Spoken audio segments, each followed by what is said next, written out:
Now today will discuss factors upon which resistance depends. So student ये हम पढ़ चुके हैं I is equal to N E A V D. ठीक है स्टूडेंट, ये हम पढ़ चुके हैं relation between current and drift velocity, and ये भी हम पढ़ चुके हैं ड्रिफ्ट वेलोसिटी का फार्मूला क्या था स्टूडेंट आपका E over M into tau. ये यहाँ पे पुट कर दो आप, I is equal to N E A V D की क्या वैल्यू है, E electronic charge, capital E electric field over M into tau. ठीक है स्टूडेंट, ये क्या आ गया आपका N E square A E over M into tau. This E and E क्या हो गए ई स्केयर। ठीक है स्टूडेंट,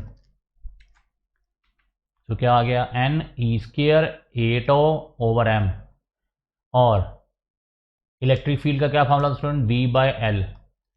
एल क्या है आपका लेंथ ऑफ कंडक्टर, एल क्या आपका लेंथ ऑफ कंडक्टर, वी क्या आपकी जो हमने पोटेंशियल यहाँ पे अप्लाई की है, L is the length of conductor and V जो हमने पोटेंशियल अप्लाई किया है। So potential difference applied per unit length, उसको क्या बोलते हैं स्टूडेंट इलेक्ट्रिक फील्ड। अब यहाँ पे ये ई की value V by L put कर दो। ठीक है स्टूडेंट, एन ई और ई क्या आ गया आपका ई स्केयर, ये आपका एरिया है, ये आपका टॉ है रिलैक्सेशन टाइम, और नीचे आपका मास आया हुआ है, ये आपका नीचे मास आ गया, और इलेक्ट्रिक फील्ड को हमने क्या लिख लिया है V by L. Potential difference applied per unit length is called electric field. Now V over I, ये आपका आई इधर चला गया, ये स्टूडेंट आपका एल है ये वाला। सो वी ओवर आई क्या आ गया वी ओवर आई, ये उधर जा रहा है, एम भी उधर गया, आपका ये एल भी उधर जाएगा, और ये N E square A tau कहाँ आएगा नीचे। सो वी ओवर आई क्या आ गया M L over N E square A into tau. फिर से देख लीजिए I is equal to N E A V D, N E A drift velocity का क्या फार्मूला है electronic charge electric field over mass of electron into relaxation time. N E and E क्या हो गया स्टूडेंट आपका N E square A tau over M, और ये electric field को मैंने कैसे लिख लिया है वी बाय एल, ये आपका करंट है। अब वी ओवर आई, ये आपका आई नीचे चला गया वी ओवर आई, और ये आपका एम एल कहाँ चला गया ऊपर एम एल, और ये N E square A tau ये कहाँ आ जाएगा नीचे।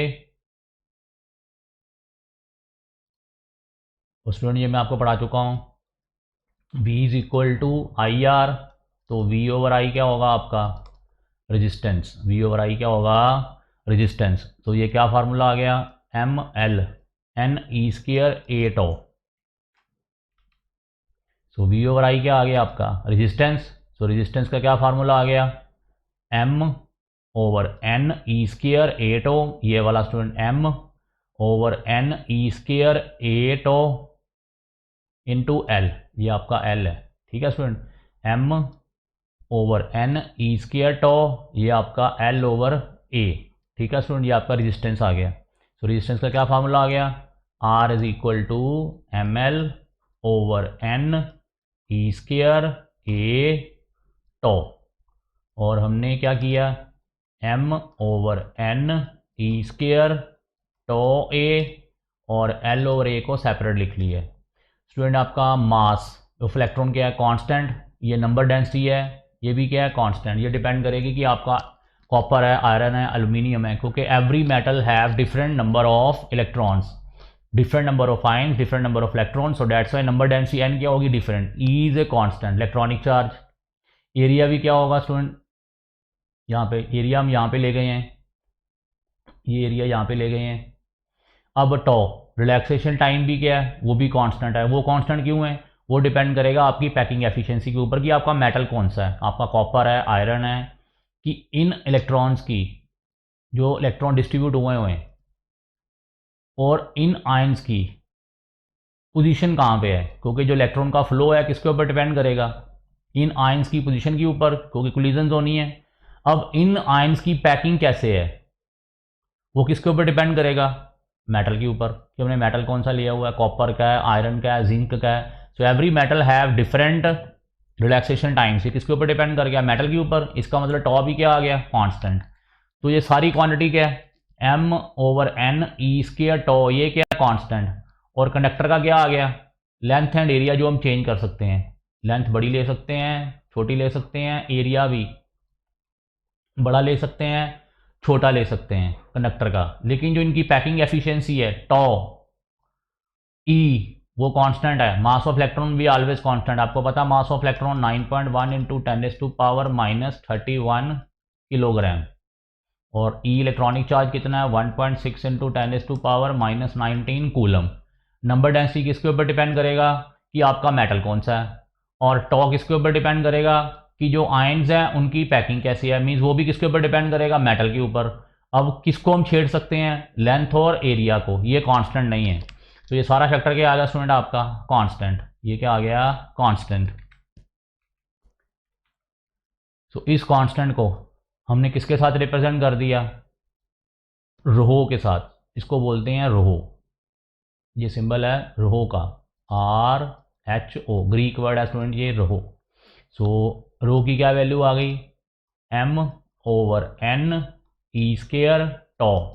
अब ये सारा कुछ किसके ऊपर डिपेंड कर रहा है, मास तो कांस्टेंट है, ई भी कांस्टेंट है, और n और टॉ किसके ऊपर डिपेंड कर रहे हैं स्टूडेंट, आपके मेटल के ऊपर। जो आपका कंडक्टर है वो कौन सा है, इट मीन्स अब जो ये रो आ गया ये किसके ऊपर डिपेंड करेगा, नेचर ऑफ कंडक्टर के ऊपर, कि आपका कंडक्टर कौन सा है, एल्यूमिनियम का है, जिंक का है, कॉपर का है, किसका है।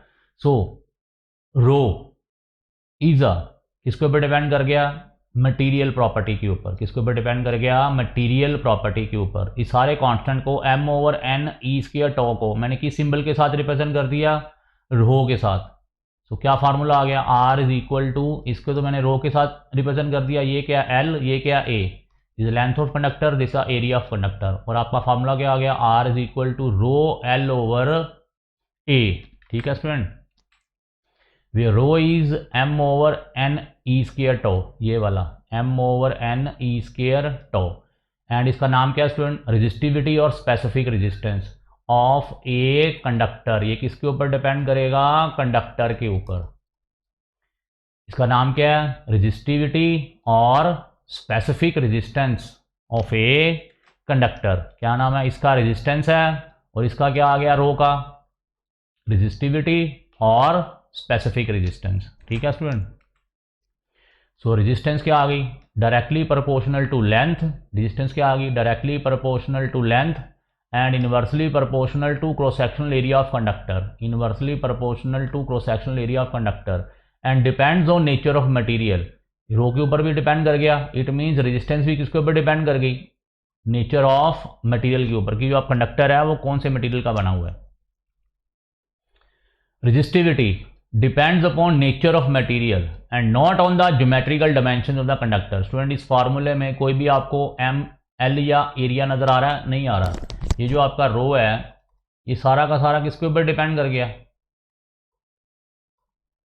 नेचर ऑफ मटेरियल के ऊपर, क्योंकि जो n number density of electrons हैं और जो आपका रिलैक्सेशन टाइम है ये किसके ऊपर डिपेंड करेगा, आपके मटेरियल के ऊपर। मास तो E तो कांस्टेंट ही है, उसको छोड़ दो आप, लेकिन जो n और टो है वो किसके ऊपर डिपेंड करेगा, नेचर ऑफ मटेरियल के ऊपर। It means resistivity depends only upon nature of material, not on the geometrical dimensions of conductor. Geometrical means length and area के ऊपर डिपेंड नहीं कर रहा, रेजिस्टिविटी नहीं डिपेंड कर रही।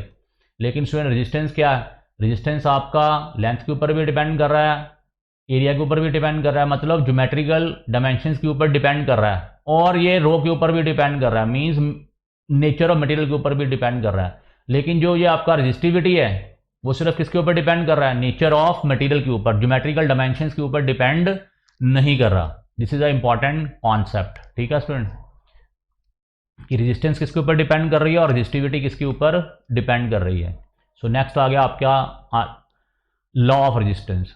तो ये हम पढ़ चुके हैं। Resistance R of a conductor is directly proportional to its length. Resistance क्या है?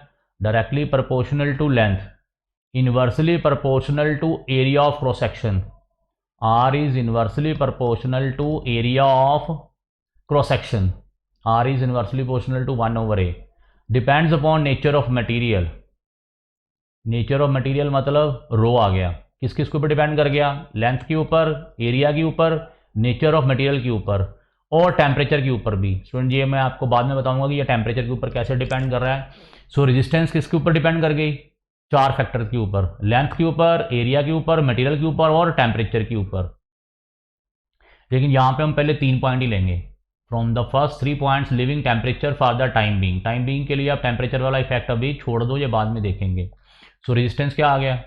Directly proportional to length and inversely proportional to area and also material. ये कांस्टेंट ऑफ प्रोपोर्शनैलिटी क्या आ गई? कांस्टेंट, उसका नाम क्या है? रेजिस्टिविटी और स्पेसिफिक रेजिस्टेंस। तो क्या आ गया? R directly proportional to L, inversely proportional to area, दोनों को कंबाइन कर दो, आर क्या आ गया?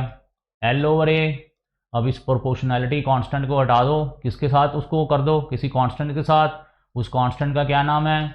रेजिस्टिविटी और स्पेसिफिक रेजिस्टेंस। तो this is the law of resistance. R is equal to rho L/A। Rho ROH Greek letter है student, is a constant of proportionality and is known as, क्या नाम है इसका? रेजिस्टिविटी और specific resistance of the conductor. Its value depends upon the nature of material and temperature. इसकी वैल्यू भी rho की नेचर ऑफ मटेरियल के ऊपर डिपेंड करेगी कि मटेरियल आपका कौन सा है, एंड टेम्परेचर के ऊपर भी। टेम्परेचर स्टूडेंट बाद में देखेंगे, ठीक है स्टूडेंट। लेकिन अब अभी आप पढ़ लो कि resistivity depends upon nature of material and temperature. Resistance also depends on temperature. ये हम इसका इफेक्ट स्टडी बाद में करेंगे। तो क्या आ गया? Law of resistance R is equal to rho L/A। Next, resistivity और स्पेसिफिक रेजिस्टेंस। कह रहा है in many mathematical and scientific applications particularly in calculus it is more appropriate to measure angles in radians. कह रहा R is equal to rho L/A। अगर आपका L 1 metre है, area 1 metre square है, ये भी 1 है, ये भी 1 है, तो आर क्या होगा? रो मीन्स रो क्या होगा? आर। ठीक है स्टूडेंट। अब अगर हम किसी कंडक्टर की लेंथ, ये लेंथ ऑफ कंडक्टर है, कितनी ली? 1 मीटर, और ये क्या है? एरिया ऑफ क्रॉस सेक्शन, वो कितना लिया? 1 मीटर स्क्वायर। अगर हमने किसी कंडक्टर की लेंथ 1 मीटर ली है, उसका एरिया 1 मीटर स्क्वायर लिया है, स्टूडेंट जो ये रेजिस्टेंस ऑफर करेगा, ये वाला कंडक्टर जितनी रेजिस्टेंस ऑफर करेगा, शो करेगा, वो क्या होगी? Specific resistance. तो हम स्पेसिफिक रेजिस्टेंस कैसे कैलकुलेट करते हैं? हमने क्या किया? R is equal to rho L/A। अगर हमने लेंथ ऑफ कंडक्टर 1 मीटर ले लिया, area of cross section 1 metre square ले लिया, तो रो क्या आ गया? R। अब ये कंडक्टर जितनी रेजिस्टेंस ऑफर करेगा, शो करेगा, वो क्या होगा? स्पेसिफिक रेजिस्टेंस और रेजिस्टिविटी ऑफ दैट कंडक्टर। ऐसे हम पता करते हैं स्टूडेंट, ठीक है। Now resistivity of metals and alloys is very small. जितने भी स्टूडेंट मेटल्स हैं और अलॉयज हैं, उनकी रेजिस्टिविटी क्या है? Very small. It mean they are good conductors of electricity. कल भी मैं आपको बता चुका हूँ, जितनी रेजिस्टेंस ज़्यादा होगी उतनी कंडक्टेंस कम होगी, ठीक है student. And metals and alloys are good conductors of electricity. It means उनकी रेजिस्टिविटी क्या होगी? स्मॉल। रेजिस्टेंस भी क्या होगी? Small. Therefore, these materials are good conductors of electric current. On the other hand, resistivity of insulators, उसकी क्या resistivity है? Extremely large. किसी की अगर रेजिस्टेंस मीन्स रुकावट, means collisions of electrons with metal atoms ज़्यादा है, रेजिस्टेंस ज़्यादा है, तो स्टूडेंट कंडक्टेंस क्या होगी? कम। कंडक्टेंस क्या होगी? कम। ऐसी रेजिस्टिविटी अगर किसी की ज़्यादा है, फॉर एग्जांपल इंसुलेटर्स की रेजिस्टिविटी क्या है? Extremely large. इसका मतलब है these material hardly conduct any current, वो करंट को कंडक्ट नहीं करेंगे या बहुत मुश्किल से करेंगे। So there is also an intermediate class of semiconductors. अब एक था कंडक्टर्स जो बहुत ज़्यादा इलेक्ट्रिसिटी कंडक्ट कर रहा है, दूसरा है इंसुलेटर जो कर ही नहीं रहा। अब बीच वाली क्लास कौन सी आ गई? सेमीकंडक्टर्स। कौन सी आ गई? सेमीकंडक्टर्स मींस उनकी जो कंडक्टिविटी है वो कंडक्टर से कम है और इंसुलेटर से ज़्यादा है। फॉर एग्जांपल आपके इलेक्ट्रॉनिक, जितने भी आपके इलेक्ट्रॉनिक कंपोनेंट्स हैं वो क्या हैं? सेमीकंडक्टर्स मींस उनकी कंडक्टिविटी कंडक्टर से कम है लेकिन इंसुलेटर से क्या है? ज़्यादा। The resistivity of these substances lies between conductors and insulators means उनकी जो कंडक्टिविटी है मींस रेजिस्टिविटी। रेजिस्टिविटी क्या है? कंडक्टर से कम लेकिन कंडक्टर से क्या है? हाँ, कंडक्टर से कम है और इंसुलेटर से ज़्यादा है। ठीक है स्टूडेंट। उसके बाद आ गया यूनिट्स। सो आर क्या आ गया स्टूडेंट आपका? Row L over A. अब रो क्या आ गया? R A over L. ठीक है स्टूडेंट। अब रेजिस्टेंस के क्या यूनिट्स हैं? ओम। एरिया के क्या होते हैं? Metre square. लेंथ के क्या होते हैं? मीटर। और एक मीटर कट गया तो क्या आंसर आ गया? Rho is equal to ohm metre. So units of standard international unit of resistivity क्या आ गए स्टूडेंट? ओम मीटर। क्या आ गए? ओम मीटर। रेजिस्टेंस के ओम, एरिया के मीटर स्क्वायर, लेंथ के मीटर, ये एक मीटर कैंसिल हो गया तो क्या यूनिट आ गया? Ohm metre. So units of resistivity और specific resistance is ohm metre. ठीक है स्टूडेंट। अब नेक्स्ट आ गया कंडक्टेंस। पहले पढ़ा था हमने रेजिस्टेंस, अब क्या आ गई? कंडक्टेंस। इसको हम कैपिटल जी के साथ रिप्रेजेंट करते हैं। रेसिप्रोकल ऑफ रेजिस्टेंस, उल्टा। रेजिस्टेंस क्या था? रुकावट। अब कंडक्टेंस क्या है? रुकावट का उल्टा। Reciprocal of resistance is called conductance means अगर किसी कंडक्टर की रेजिस्टेंस ज़्यादा है तो उसकी कंडक्टेंस क्या होगी? कम। और किसी कंडक्टर की अगर रेजिस्टेंस कम है तो उसकी कंडक्टेंस क्या होगी? ज़्यादा। So it is a reciprocal of resistance. If a conductor has resistance R, then its conductance is G is equal to 1 over R. अब standard international unit of conductance mho, उल्टा है student. Backward इसको spell करो। ओम को पहले M लिख लो, फिर H लिख लो, फिर ओ लिख लो, mho. This is the unit of conductance. Reciprocal of resistance. So resistance के यूनिट्स हैं आपके ओम और कंडक्टेंस आपके क्या यूनिट्स हैं? Mho. These days it is practice to use siemens, SIEMEN। Practical unit क्या है कंडक्टेंस के? सीमेन। इसको कैपिटल एस के साथ रिप्रेजेंट करते हैं। ठीक है सुन, siemens as the unit of conductance. It is denoted by symbol S. ठीक है सुनो, इलेक्ट्रिकल इंजीनियरिंग में जो कंडक्टेंस के यूनिट्स हम यूज़ करते हैं स्टूडेंट, वो क्या यूज़ करते हैं? सीमेन। दिस इज अ साइंटिस्ट सीमेन जिसने ये कंसेप्ट हमें दिया था। ठीक है स्टूडेंट। सो डेट्स वाई उसके नाम पे भी ये यूनिट्स पड़ गए। और mho is also a unit of conductance, but in practical cases हम क्या यूज़ करते हैं? Siemens. So reciprocal of resistivity of a conductor is called its conductivity. अब स्टूडेंट ये क्या था? रेजिस्टिविटी। इसका भी अब रेसिप्रोकल करो। इसका रेसिप्रोकल करोगे 1 ओवर रो आ गया, इसको अब रिप्रेजेंट कर दिया हमने सिग्मा के साथ। जैसे आपका जी क्या था? कंडक्टेंस। कंडक्टेंस क्या था? 1 ओवर रेजिस्टेंस। ऐसे ही ये क्या आ गया आपका? Specific conductance. ये क्या आ गया? ये स्पेसिफिक रेजिस्टेंस था तो ये क्या आपका? Specific conductance. और इसको हम क्या बोलते हैं? कंडक्टिविटी। इसको रेजिस्टिविटी भी बोलते थे, रेजिस्टिविटी। और इसको रो सिग्मा को क्या बोलते हैं? कंडक्टिविटी। स्पेसिफिक कंडक्टेंस और conductivity. It is a reciprocal of resistivity. It is denoted by symbol sigma. If a conductor has resistivity rho then its conductivity क्या होगी? Reciprocal of resistivity. ठीक है स्टूडेंट। जैसे आपका conductance is a reciprocal of resistance है, वैसे ही आपकी कंडक्टिविटी क्या? Reciprocal of resistivity. Sigma is inversely proportional to 1 over rho. अब कह रहा है जी कंडक्टेंस, क्या फार्मूला है? 1 ओवर आर। अब आर का क्या फार्मूला था? रो एल ओवर ए। स्टूडेंट ये आपका 1 ओवर रो, ये एरिया ऊपर जा रहा है, ओवर एल जी। अब 1 ओवर रो क्या था? Sigma conductivity, A over L. So G क्या आ गया, conductance. So this is the relation between conductance and conductivity. G is equal to क्या आ गया, G is equal to sigma A over L. This is the conductance and this is the conductivity. ठीक है student, फिर से देख लो आप। G is equal to 1 over R is rho L over A, ये एरिया ऊपर जा रहा है, 1 over rho as it is as A over L. अब 1 ओवर रो क्या था, कंडक्टिविटी, जिसको हमने सिग्मा के साथ रिप्रेजेंट किया हुआ है, क्या आ गया, G is equal to sigma A over L. ठीक है स्टूडेंट, अब हम इसके यूनिट्स भी देखते हैं। ऐसा यूनिट ऑफ कंडक्टिविटी सीमेन पर मीटर, वो देखते हैं स्टूडेंट अभी। जी इज इक्वल टू क्या क्या आया हुआ है आपका, यहीं से देख लो, R is equal to rho L over A. ठीक है स्टूडेंट, एंड 1 ओवर रो ये नीचे आ रहा है, और ये 1 ओवर आर आ गया एल ओवर ए।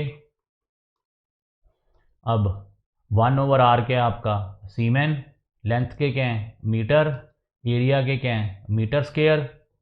ये मीटर एक मीटर के साथ कैंसिल हो गया, क्या आ गया, सीमेन पर मीटर। तो ये 1 ओवर सिग्मा क्या था, कंडक्टिविटी। सो कंडक्टिविटी के क्या यूनिट्स आ गए, सीमेंस पर मीटर। ठीक है स्टूडेंट, फिर से देख लो एक बार। R is equal to rho L over A, ये रो नीचे आ रहा है और ये आर इधर जा रहा है, 1 over rho 1 over R L over A. 1 over R क्या आपका, जी, कंडक्टेंस, कंडक्टेंस के क्या यूनिट्स थे आपके, सीमेंस, लेंथ के क्या हैं मीटर, एरिया के क्या हैं मीटर स्क्वायर। तो क्या आ गए, ये एक मीटर के साथ कैंसिल हो गया, क्या आ गया, सीमेन पर मीटर, क्या आ गया, सीमेन पर मीटर। और ये 1 ओवर रो क्या था, सिग्मा, कंडक्टिविटी। तो कंडक्टिविटी के क्या यूनिट्स आ गए, सीमेन पर मीटर। ठीक है स्टूडेंट, अब नेक्स्ट आ गया, next derivation, prove that J is equal to sigma I. ये रिलेशन स्टूडेंट नेक्स्ट लेक्चर में डिस्कस करेंगे, यहाँ तक आप अच्छी तरह से पढ़ लो। थैंक्स।